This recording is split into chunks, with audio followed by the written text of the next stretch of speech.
자, 반갑습니다. 신경진입니다. 자, 지난 13장 반응형 웹에서 제가 미디어 쿼리하고 플렉서블 레이아웃을 같이 포함을 시키려고 했는데 하다 보니까 상당히 양이 많아 가지고 이거를 따로 독립적인 장으로 제가 뺐습니다. 일단 우리가 13장에서 반응형 웹이 무엇인지, 그리고 반응형 웹을 만들기 위해서는 퍼센트라는 단위를 이용을 해서, 또한 우리가 웹의 요소의 너비를 구하는 공식 배우셨잖아요. 그죠? 그거를 가지고 이제 우리가 퍼센트로 매기고, 그리고 이제 그 관련된 내용들을 제가 아마 마지막 강의에서 이렇게 예제를 들면서 종합적인 사이트를 이제 미디어 쿼리가 아니라 반응형 웹사이트를 만들었다. 그죠?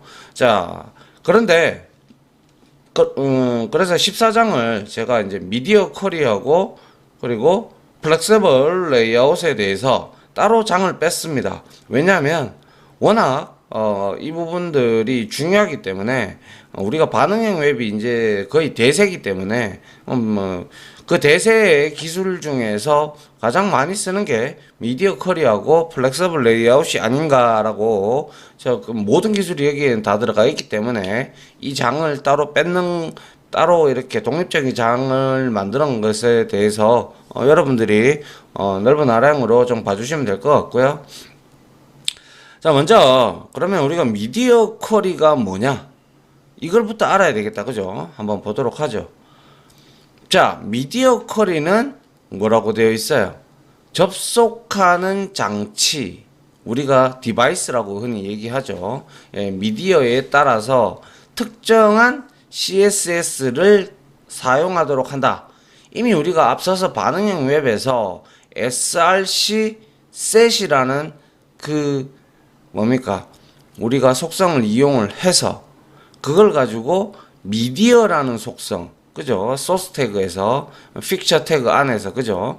그래서 그 태그를 이용을 하면 우리가 픽셀이, 즉 화면의 너비에 따라서 다른 이미지가 이제 다운이 되고 보여지는 현상을 같이 한번 봤습니다. 그죠?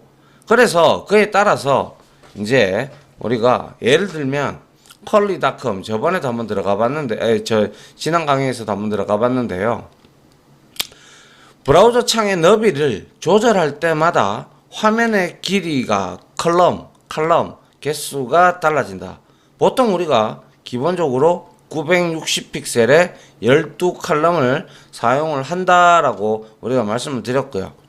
아울러 PC나 태블릿, 스마트폰의 기계의 넓이가 아니에요. 그죠? 브라우저의 화면 크기에 따라서 사이트의 레이아웃이 바뀐다는 것이죠. 그죠? 그렇기 때문에 이 부분이 우리가 CSS가 아니라 미디어 쿼리를 사용하는 이유라고 보시면 될 거예요. 그래서 여기에 미디어 쿼리를 이용해서 제작된 사이트들을 모아놓은 곳이 있는데요. 한번 잠깐 보도록 할게요. 자, 크롬 창을 한번 열어서 여기에다가 우리가 미디어 쿼리즈.es라는 부분을 이렇게 치고 들어가 보면요. 자, 미디어 쿼리가 나오고, 자, 여기에 각각 형태가 다 나오죠. 그죠? 이거는 웹, 어디, 이거는 모바일 화면이 되겠죠. 이러한 형태로 만들어져 있다라는 걸 지금 보여주고 있는 겁니다. 맞습니까? 여러 개가 있는데요. 그래서 이러한 형태로 우리도 이제 여러분들이 이 강의를 다 듣고 나면 미디어 쿼리를 배우고 나면 이렇게 표식이 되게끔 우리가 만들어줘야 되겠죠. 이해하십니까? 이러한 형태, 즉 화면의 너비에 따라서 이건 PC겠죠. 그리고 이건 태블릿이나 아니면 그런 얘기가 될 거고, 또 TV가 될 수도 있어요. 요즘에는 TV도 나오니까. 그죠?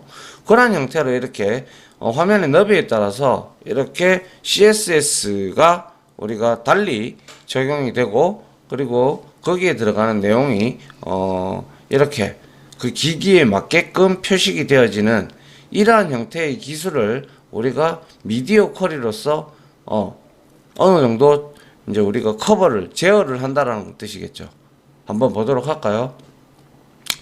자, 그래서 이렇게 화면이 나온다는 것도 이제 이미 봤기 때문에 잘 알고 있습니다. 자, 한번 보죠. 그 다음. 자, 미디어 쿼리의 구문이 있는데요. 미디어 쿼리는 일단 기본형 타입으로는 at media라고 이렇게 적어줍니다. 그래서 여기에 대괄호로 되어 있는 only하고 not은 옵션이죠. 그죠? 그래서 여기에 들어가도 되고 안 들어가도 되고 라고 우리가 잘 알고 있습니다. 그죠? 그래서 자, 먼저 우리가 end 구문은 자, 이 미디어 속성 at media라는 이 키워드를 통해 가지고 우리가 어떠한 CSS를 적용할 것인지 지정을 해요. 만들어 놓고 그래야 그 너비에 따라서 어떠한 CSS가 지정이 될 건지 확인을 할 수가 있습니다. 그래서 이제 그에 해당하는 연산자들을 우리가 쭉 이제 살펴보면 자, 봅니다. end는 조건을 계속 추가할 수가 있습니다. 여기처럼 좀 이따 보도록 하죠. 그 다음에 쉼표가 나오는데요. 쉼표는 동일한 스타일 유형의 미디어의 유형과 조건이 있다면, 같은 조건이 있다면 쉼표를 이용해서 추가할 수가 있다 이 말이죠. 그리고 only와 not이 있는데요. only는 오직이라는 뜻이고 not은 아니다라는 뜻이잖아요. 그죠? 그래서 only는 미디어 쿼리를 지원하는 웹 브라우저에만 조건을 인식을 하게 된다라는 뜻이고요. 이 키워드를 사용을 하게 되면 미디어 쿼리를 지원하지 않는 웹 브라우저에서는 미디어 쿼리를 무시하고 실행하지 않는다라는 뜻이에요. 그런데 IE에서는 미디어, 즉 여기서는 인터넷 익스플로어를 얘기합니다. 그래서 IE에서는 미디어 쿼리를 제대로 인식하지 못하기 때문에 only 키워드를 사용을 하더라도 큰 의미가 없다라고 되어 있는데요.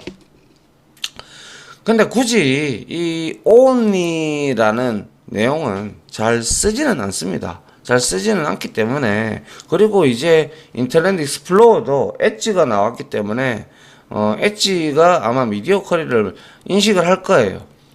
한번 확인을 그때는 실습 시간 때 저랑 같이 한번 해보도록 하고요. 그 다음에 not가 있는데요. 이 not는 not 다음에 지정하는 미디어 유형을 제외하는 거예요. 그래서 예를 들어서 not TV라고 되어 있죠. 그래서 이 미디어의 디바이스 TV를 제외를 하겠다라는 뜻을 말을 합니다. 알겠죠? 그래서 미디어 유형에 엄밀히 얘기하면 미디어보다는 디바이스의 종류라고 보시는 게 제일 맞는데요. 그래서 디바이스의 종류, 미디어의 종류의 유형의 종류를 보면 all이 있어요. all은 모든 미디어 유형에 해당한다는 뜻이겠죠. 그리고 프린트는 말 그대로 인쇄 장치에 적용을 시키는 거고, 그 다음에 스크린을 제일 많이 쓸 텐데요. 스크린은 바로 컴퓨터, 즉 스마트폰, 태블릿 다 포함해서 이러한 것을 우리가 스크린이라고 합니다. 그리고 TV는 음성과 영상이 동시에 출력되는 TV를 말하는 거죠. 그리고 aural이라고 있는데 이건 음성 합성 장치, 주로 화면을 읽어 소리로 출력해주는 장치를 흔히 얘기를 하고요. 그리고 이 브레일인가요? 이거는 점자 표시. 그거 장애인들을, 시각 장애인들을 위해서 우리가 이제 이렇게 만들어 두는 거죠. 여튼 그리고 뭡니까? 핸드헬드가 있고 이거는 패드처럼 손에 들고 다니는 장치고요. 프로젝션은 프로젝트를 말하고, 그리고 TTY가 있는데 이거는 디스플레이 기능이 제한된 장치, 픽셀을 사용할 수 없는 부분. 그리고 엠버서드라고 되어 있는데 점자 프린트라고 되어 있는데 이 부분은 제가 잘 많이 안 써봐서 잘 모르겠습니다. 여튼 같이 해보면 되는 거고요. 가장 많이 쓰는 거는 스크린이고요. 그 다음에 TV 이 부분도 이제 대세에 이제 합류를 하고 있기 때문에 TV도 우리가 미디어 쿼리를 적용을 할 수가 있겠죠. 자, 예를 들어서 그래서 여기에 가장 우리는 소스를 보면 제일 먼저 알 수가 있죠. 자, 미디어 쿼리를 적용시키겠다라고 알립니다. 알리고 그 다음에 그 대상이 디바이스 미디어의 종류가 스크린이에요. 그러면 컴퓨터, 스크린, 스마트폰, 태블릿 이런 뜻입니다. 그 다음에 AND가 왔어요. AND는 조건을 추가할 수 있다고 했어요. 그죠? 그래서 조건을 추가를 하는데 자, 갈로 열고 갈로 닫고가 나왔는데 min width가 나왔다. 그죠? 최소 200픽셀. 그죠? 최소 미니 위드스, min width. 최소 너비가 200픽셀이고 그리고 AND니까 이거죠. 이거 그리고 AND 맥스 위드스가 360 픽셀이다. 그럴 때 이 갈로 열고 중갈로를 열고 중갈로를 닫는 이 여기에 구연부라고 흔히 얘기를 하는데요. 이 부분에는 어떠한 CSS를 적용할 건지 우리가 여기다가 정의 구문을 넣어주면 되더라라는 것입니다. 다시 한번 보죠. 미디어라고 이렇게 되어 있고 그 다음에 장치 유형 그죠? 그 다음에 AND 조건 추가했고요. 그 조건을 추가할 때 갈로로 묶어주면서 이렇게 자 200과 360 사이 즉 200에서 360 픽셀 사이에는 여기 안에 있는 CSS를 적용을 시켜 달라라는 겁니다. 됐나요? 예. 그래서 요러한 것들을 볼 수가 있고요. 자, 그 다음 보겠습니다. 그 다음에는 이제 미디어 쿼리의 조건인데요. 조건은 웹 문서의 가로, 너비와 세로 높이 이미 배운 바 있습니다. 뷰포트라고 그죠? 그래서 우리가 위드스, 하이트, 웹페이지의 가로 너비와 세로 높이를 의미하겠죠. 그리고 min 위드스와 min 하이트는 최소 너비와 최소 높이 그죠? 그리고 맥스 위드스와 맥스 하이트가 있었죠. 그죠? 이것도 역시 최대 너비와 최대 높이가 되고요. 그러면 여기에서 스타일 태그를 써서 이렇게 미디어 쿼리를 적용을 시키는데 자, 백그라운드는 뭐 이렇게 이거는 여기에 전부 다 해당을 하지 않을 때 해당하는 말을 하겠죠. 맞습니까? 그래서 여기에서 조건은 이제 미디어 쿼리를 적용시키겠다라고 되어 있어요. 기본형은 여기에 해당하지 않으면 여기에 bg0라는 jpg를 표식을 하겠다는 뜻이고요. 그리고 백그라운드 사이즈는 커버를 속성을 썼고요. 커버 값을 썼고요. 그런데 자 스크린에서 스크린 했어요. 그죠? 그 다음에 맥스 위드스에서 1024 그러면 최대 너비가 1024이면 뜻이겠죠. 이고 이러면 바디를 바디의 백그라운드를 이렇게 변형을 시키는 거죠. 이해되십니까? 예? 예. 이게 바로 1024 맥스 위드스가 1024 이고 해서 우리가 이렇게 바라볼 수가 있겠죠. 맞나요? 그래서 화면 너비에 이거는 1024 픽셀 이하일 경우에 이제 요거를 우리가 쓰겠다라는 이 이미지를 쓰겠다라는 것이고요. 그 다음에 보니까 미디어 쿼리를 쓰는데 스크린이고요. 역시 조건을 줬는데 이거는 768 즉 768 픽셀 이하라면 이하일 때는 BG2를 쓰겠다라는 것이에요. 맞죠? 그래서 자 BG1 이거는 누가 나타내고 있어요? 얘가 나타내고 있는 거예요. 그죠? 맞습니까? 그 다음에 1024예요. 1024 이하에 될 때 적용이 돼야 되는데 이 부분도 아직 적용이 안 됐기에 여기에 이게 잘못된 것 같아요. 이게 1024인데요. 잘못됐고요. 그래서 이게 1024고요. 그래서 이게 1024가 되면 얘가 나올 거고요. 그 다음에 768은 얘를 표식을 하게 되고 그 다음에 맥스 위드스의 이렇게 320을 줬다 그죠? 320을 줬기 때문에 이거는 320 픽셀 이하일 경우를 의미하죠. 그러면 당연히 얘를 표식을 하게 될 겁니다. 맞나요? 여기 바로 미디어 쿼리를 쓰는 방법입니다. 됐죠?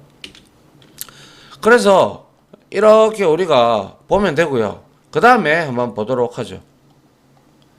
자, 미디어 쿼리의 조건 부분을 추구하는데 우리가 봤던 부분이에요. 뷰포트 부분. 그죠? 그래서 단말기의 가로 너비와 세로 높이 간에 우리가 값을 속성하는 설정이 있는데요. 단말기의 가로, 세로 값을 설정하는 속정 중에 디바이스 위드스, 디바이스 하이트가 있었어요. 이건 위드스는 우리가 벌써 해봤어요. 그죠? 그리고 민 디바이스 위드스, 민 디바이스 하이트, 맥스 디바이스 위드스. 전부 다 이거는 단말기를 기준으로 해서 가로 너비와 세로 높이를 지정을 할 때 하는 거죠. 그래서 단말기 크기와 뷰포트 크기를 하나로 통일해서 사용하기 위해서 우리는 뷰포트를 지정할 때 우리 해왔잖아요. 그죠? 메타 태그에다가 위드스 해서 디바이스 위드스를 놓고 우리가 사용을 하죠. 맞나요? 그래서 우리가 이렇게 볼 수가 있는 거고요. 이 단말기의 위드스하고 하이트는 이런 형태로 우리가 놓고 쓴다라는 사실을 알았고요. 그 다음에 우리가 스마트폰이나 태블릿 기기 같은 경우는 우리가 세로로 볼 수도 있고 가로로도 볼 수가 있죠. 그때마다 우리가 웹사이트의 방향이 달라져야 되겠죠. 맞습니까? 그래서 그걸 해주는 게 바로 미디어 쿼리를 작성할 때는 우리가 오리엔테이션 속성을 사용을 해서 화면 방향을 체크할 수가 있습니다. 그래서 오리엔테이션 방향이 예를 들어서 포트레이트라면 단말기의 세로 방향을 의미를 하게 되고요. 아시겠죠? 그리고 오리엔테이션이 랜드스케이프라면 이거는 단말기가 가로 방향이 됩니다. 그래서 한번 썼는 내용을 이렇게 우리가 보게 되면 어떻게 돼 있어요? 자, 미디어 쿼리를 쓰겠다라고 알리고 미디어의 유형이 스크린입니다. 그리고 조건을 추가했는데 자, 오리엔테이션에서 랜드스케이프라고 있어요. 자, 랜드스케이프라면 가로 방향을 의미한다. 그죠? 그러다 보니까 이럴 때 가로 방향일 때는 바디의 백그라운드 컬러를 오렌지로 입혀라 라는 뜻이 되겠죠. 맞습니까? 그 다음에 얘는 포트레이트 세로다. 그죠? 그럼 얘는 옐로우를 지정을 해라 라고 해서 가로 세로 이렇게 달라지게 적용이 되는 거죠. 됐습니까? 예. 그리고 우리가 다음 장을 한번 보도록 하죠. 화면 비율이라는 게 있죠. 우리가 단말기 브라우저 화면의 너비 값을 높이 값으로 나눈 것. 우리가 뭐 소위 말해서 화면 비율이라는 것은 뷰포트, 단말기 기계가 아니에요. 단말기의 뭐예요? 브라우저죠. 브라우저 화면의 값을 우리가 너비 값과 높이 값을 가지고 나누는 숫자 값이나 계산식을 우리가 사용할 수가 있는데 한번 봅니다. aspect ratio라고 해서 이건 화면 비율을 우리가 얘기를 하는 거고요. 그 다음에 mean aspect ratio라고 해서 화면 최소 비율을 의미합니다. 그리고 max aspect ratio라고 하면 역시 최대 화면 비율을 나타내는 것이고요. 그리고 단말기를 말하는 거예요. 화면 비율과 단말기는 틀리죠. 그죠? 그렇기 때문에 우리가 여기에서는 단말기의 너비 값을 높이 값으로 나눈 것이죠. 그죠? 그래서 디바이스 에스펙트 레이티오 앞에 디바이스가 붙었다. 그죠? 그래서 min 디바이스 에스펙트 레이티오, max 디바이스 에스펙트 레이티오라는 이러한 값들은 즉 단말기를 의미를 하게 되죠. 됐나요? 그래서 예를 들어서 우리가 이런 거 있잖아요. 화면 비율이라고 하면 16대 9, 뭐 4대 3, 뭐 이런 것들을 의미하는 거예요. 16대 9, 화면 비율을 의미하잖아요. 4대 3, 그죠? 이런 경우에 우리가 이제 미디어 쿼리를 정의를 할 수가 있는데, 그러한 내용이 바로 이런 거죠. 우리가 이렇게 만약에 add 하고 그리고 미디어 쿼리를 쓰겠다라고 알리고, 자 스크린에다가 쓸 거냐, 뭐 이 장치 유형을 줘야 되죠. 미디어 유형을 줘야 되니까 저는 all로 한번 줬다고 치죠. 그리고 난 다음에 조건을 이렇게 추가를 한다는 거죠. 그 다음에 여기다가 디바이스 하고 뭡니까? aspect ratio를 씁니다. 그러면 얘는 화면 비율이 16대 9를 나타내고 싶다. 그러면 우리가 이렇게 16대 9, 그렇죠. 16대 9가 이렇게 되는 거예요. 나누기니까, 그죠? 그래서 이렇게 해서 여기에다가 어떠한 내용을 CSS를 입혀라 라고 이렇게 나눌 수도 있다라는 뜻이죠. 아시겠죠? 예. 자, 그 다음에는요, 우리가 색상당 비트 수가 있는데요. 자, 생각을 한번 우리가 해보시면, 단말기에서 사용하는 최대 색상 비트 수를 조건으로 사용을 할 수가 있는데요. 만약에 예를 들어서 컬러 1이라면 이거는 뭐를 의미합니까? 최대가 두 가지 색상을 나타내는 거고요. 그 다음에 이거는 2의 제곱이니까 당연히 네 가지 색을 의미를 하겠죠. 그죠? 그래서 만약에 예를 들어서 컬러가 3이라면 얘는 최대 색상을 8가지까지 표현을 할 수가 있다라는 것이죠. 근데 미디어가 컬러 색상을 지원하지 않는 경우도 있어요. 그죠? 그럴 때는 컬러를 우리가 이렇게 주고 여기에다가 0을 주시면 돼요. 0을. 그래서 이제 우리가 이 단말기에서는 최대 색상 비트수와 미디어 쿼리를 조건으로 이렇게 컬러 속성을 색상당 비트수를 이렇게 우리가 조건으로 사용도 할 수가 있더라라는 것이죠. 아시겠죠? 예. 그래서 뭐 이것도 역시 우리가 뭐 예를 들어서 제가 한다면 이런 거죠. add, media 이렇게 쓰고 그리고 all 해서 and 이렇게 썼어요. 그러면 이렇게 컬러 이렇게 쓴다는 거예요. 그래서 이거는 컬러를 지원을 하면 이거는 진행을 해라 라는 뜻인 거죠. 맞나요? 그리고 컬러를 지원하지 않는다 그러면 add media 해서 뭡니까? all 해서 and 하고 컬러 값에 제가 뭘 주라고 했어요? 그죠? 0을 주라라고 했어요. 그럼 컬러를 지원하지 않으면 이거는 흑백을 의미하겠죠. 됐나요? 뭐 이외에도 우리가 TV 미디어나 웹킷 브라우저 그리고 흑백 단말기 등 특정 기기들이 여러 미디어의 쿼리들의 조건들도 있는데요.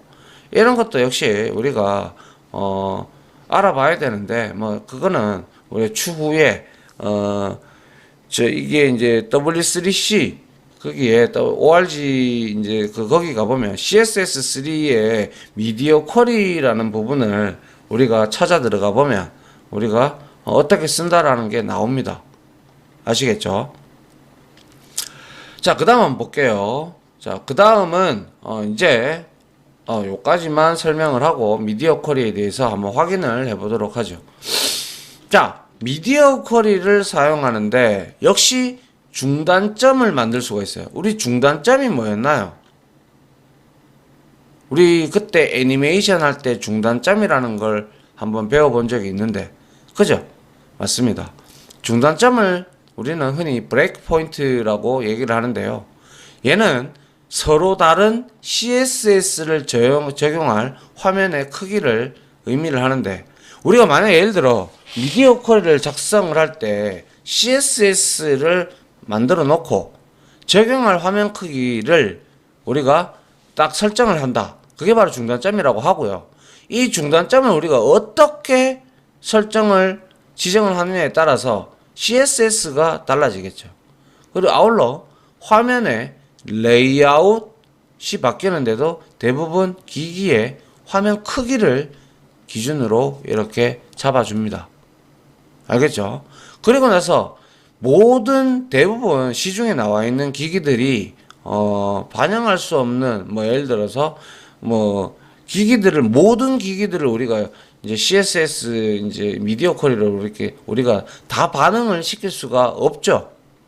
어떻게 다 반영을 시킬 수가 있어요? 그죠? 그렇기 때문에 보통 크게 스마트폰과 태블릿 그리고 데스크톱 정도, 요즘에 이제 대세로 TV도 좀 들어오겠죠. 그죠? 이렇게 들어온다면 이 정도로만 구분을 할 뿐이지 굉장히 작은 예를 들어서 우리가 이 스마트워치라든지 이런 것들 굉장히 작다. 그죠? 그런 것들까지 우리가 신경을 쓸 수가 없다라는 거죠. 맞습니까? 그래서 그런 것도 요 정도만 우리가 구분을 지어서 어떻게 CSS를 만들어주면 된다는 거죠. 자, 그 다음에 또 이제 여기에 보시면 우리가 중요한 내용이 나오는데요. 만약에 우리가 모바일을 먼저 고려해서 미디어 쿼리를 작성하는 것을 우리가 모바일 퍼스트라고 합니다. 요즘은 대세가 모바일이기 때문에 모바일 기기 레이아웃을 기본으로 작성을 하고 그 다음에 태블릿과 PC 레이아웃을 작성을 하는 게 원칙입니다.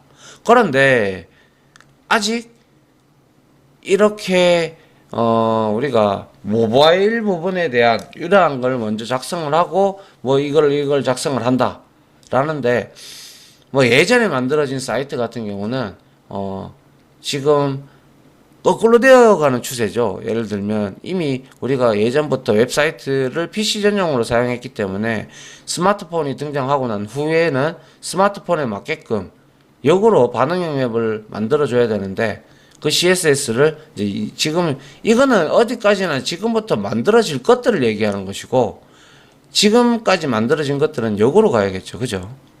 그렇게 여러분들이 봐야 된다는 것이죠. 자, 그리고 미디어 쿼리의 중단점은 개발자나 작업 조건에 따라서 당연히 유동적이다. 달라질 수가 있다라는 거죠. 그래서 스마트폰은 우리가 CSS를 작성을 할 때 미디어 쿼리를 이용해서 그래서 모바일 페이지는 미디어 쿼리를 사용하지 않고 기본적으로 일단 CSS를 작성을 해요. 근데 만약에 스마트폰의 방향까지 우리가 이거 가로 세로까지 제작을 한다면 세로 방향일 때 포트레이트 있잖아요. 그죠? 그거 하고 방향일 때 하고 민 위드스를 320 그리고 가로를 우리가 랜드스케이프라고 앞에서 봤잖아요. 그죠? 그거를 이제 따로 지정을 하면 되는 것이고요. 태블릿은 보통 우리가 화면 크기가 768 이상이면 태블릿으로 우리가 지정을 하면 되겠죠. 요 밑에 다 나와 있네요. 그죠? 이렇게 스마트폰은 가로 세로를 생각을 해서 우리가 이렇게 적용을 시키면 되고요. 태블릿은 768 최소값이죠. 그죠? 그 다음에 최소 크기가 1024를 이상이라면 이거는 데스크톱으로 기존 PC라고 생각을 하고 CSS를 만들어 주면 된다는 것이죠. 됐습니까? 예, 요까지 우리가 한번 봤고요. 시간이 좀 많이 흐른 것 같은데, 맞네요. 자, 여기까지 이론적인 부분을 한번, 마무리하고요. 잠깐 우리가 미디어 쿼리를 한번 써보는 실습을 해보고, 그 다음에 여기에 이제 미디어 쿼리를 다음 장에서는 미디어 쿼리를 이용한 사이트를 직접 한번 우리가 어떻게 구성을 하는지에 대해서 한번 살펴보고, 이어서 플렉서블 박스 레이아웃을 한번 배워보도록 하겠습니다. 아무튼 지금까지 강의 들어주신다고 수고하셨고요. 저는 다음 실습 강의로 찾아오도록 하죠. 다들 수고하셨습니다. 감사합니다. 지금까지 보신 영상으로 자신의 실력이 혹시 1이라도 올라갔다고 생각하시면 구독 그리고 좋아요 알림 설정은 제가 컨텐츠 제작에 많은 도움이 됩니다. 감사합니다.